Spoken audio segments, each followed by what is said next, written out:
Noroña está en la arena movediza. Entre más se mueve, más se hunde. O si quieren, es muy bocón y entre más habla, más se hunde. La verdad es que salió el escándalo de su casa porque 12 millones de pesos es mucho.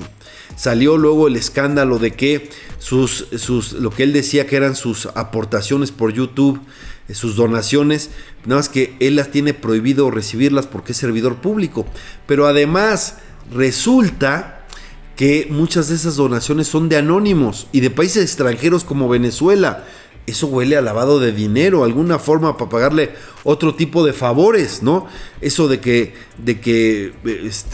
cuentas de claros personajes ficticios que le donan siempre dinero recurrentemente, o de cuentas que se acaban de crear y que le donan según este dinero, pues se presta a muchas cosas y huele a corrupción, ¿no? Entonces eso, y además confesó, ahí están en sus declaraciones la confesión de que ha recibido estas donaciones que tiene prohibido, y además cuando uno ve el detalle, pues se da cuenta que son cuentas anónimas, insisto, y si no se sabe quién le está donando, pues es una forma que puede ser de lavado de dinero o de pago de corrupción o lo que ustedes puedan saber. Pero luego vino el zafarrancho en el Senado, en donde pues Alito, que no tiene muy buena prensa, al revés, ha sido pues muy desgastado por diversos escándalos, pues parece que hizo un acto populista, porque de repente sale mucha gente a aplaudirlo, y lo aplauden ¿por qué? Por darle unos zapes a Noroña. Y pues la verdad es que uno ve la violencia y dice, oye, no debe ser esto, es un penoso espectáculo para el Congreso mexicano, etcétera. Pero lo cierto es que un sector le aplaudió, y uno se trata de entender por qué. Yo creo que varias razones. Primero, porque aunque él se victimiza y dice que su vida estuvo en peligro, y llegó a compararse con una mujer violada, y luego se comparó con Gustavo Madero, el hermano del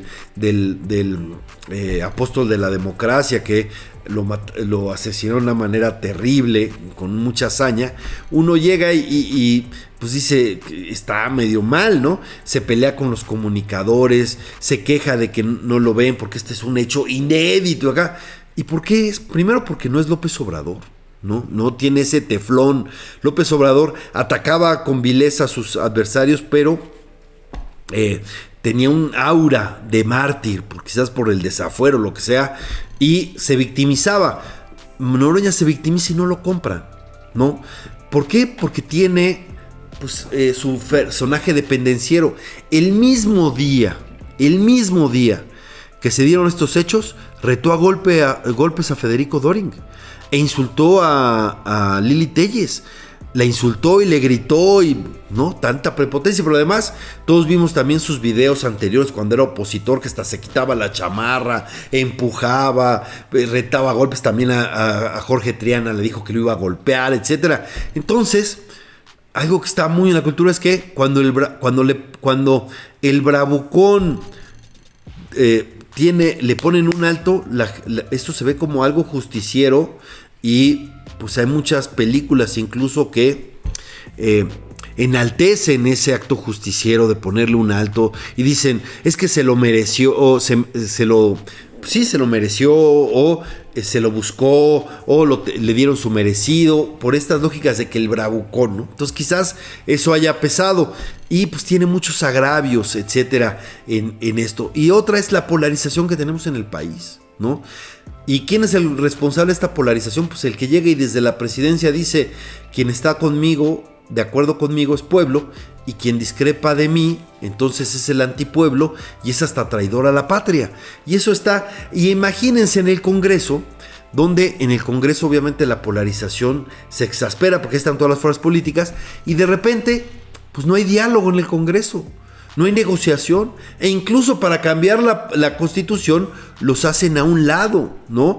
Y para colmo aprueban leyes fundamentales en fast track sin cumplir siquiera los requisitos. Pues todo eso salió.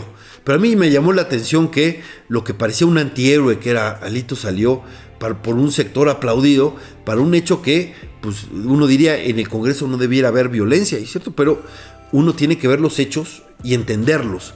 Y yo lo que entiendo de esos hechos es que mucha gente dijo, hasta que le pusieron un alto al bravucón, al pendenciero, etcétera, y él se sigue victimizando. Luego vino lo del 1 de septiembre, que no le dan la palabra. Y entonces acaba quejándose de Gutierritos y de Monreal y chillando de que cómo permite que llegaran a ese grado. El caso es que, ¿por qué fue? Pues porque el PRI puso a Alejandro Moreno, Alito lo puso a dar su discurso, le gritaron los de Morena, lo interrumpieron y entonces dijo el PRI, pues no cumplieron el acuerdo, no me dejaron hablar, pues yo también los interrumpo a ustedes. Y esto generó pues el caos que vimos y luego entró, y creo que una buena noticia es que después de esto, pues ahora finalmente, imagínense, ahora dicen que concedieron que Kenia López Rabadán fuera presidenta. No concedieron nada, cumplieron la ley. ¿En qué momento hemos llegado? O sea, ¿a qué punto hemos llegado? Que hasta decimos gracias porque cumplieron la ley, ¿no? Hasta eso tienen que agradecerle, bueno, pero ya será Kenia y esperemos que eso ayude a tener otro clima en el Congreso. Esperemos que Laura Itzel Castillo también dé otro tipo de trato en el Senado, porque Noroña, en lugar de resolver un problema, lo generaba, porque es lo peor que le puede pasar a un Congreso, es tener un presidente que no dialoga, que no se abre, sino que insulta a los otros. Pero bueno, les decía que sigue cayéndose en el pantano porque cada vez salen más. Ahora resulta que su casa además tiene muchas irregularidades. Primero, porque es en zona de conservación. Segunda, porque es propiedad comunal. No existe en el registro de la propiedad a él. Hay muchos detalles.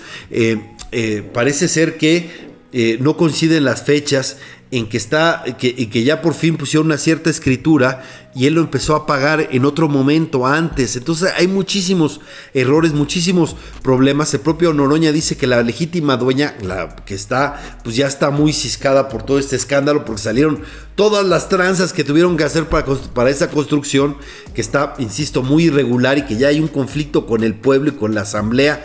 Como es terreno comunal, ahí lo deciden en asambleas. Y para colmo, el famoso que dicen el de verde. ¿Quién es el de verde? Pues el que salió volando y cayó de espaldas. Ese resulta que tiene negocios en Tepoztlán. Y tiene negocios en Tepoztlán, en la Guadalajara, y que gracias a la intervención de Noroña en otros lados, sirvió para el despojo de ciertas propiedades. Y no solo el despojo de ciertas propiedades, también para que cerraran otros establecimientos, y Emiliano González abriera otros puestos. Y de por sí Emiliano González tiene el problema de que no aparece nómina, pero el Senado le dio más de 100,000 pesos para acompañar a Noroña a Italia, ¿no? Se dio, eso es la austeridad, pagarle al fotógrafo de Noroña que no cobra en el Senado, rompiendo la normatividad. Bueno, todo es un desastre, todo está saliendo. Hay una persona que está acusando precisamente al Emiliano González y la participación de Noroña de este despojo, de quitarles los derechos, de haberlos hecho cerrar sus negocios, y todo cuando Noroña va a Tepoztlán, a una mansión a vivir con 12 millones, además de sus 2 carros Volvo, que juntos son más de 2 millones de pesos, sus 2 camionetas. Bueno, pues estos que llegaron con el ruido de la austeridad y que eran diferentes, pues yo no diría que son iguales, son peores, son mucho más hipócritas.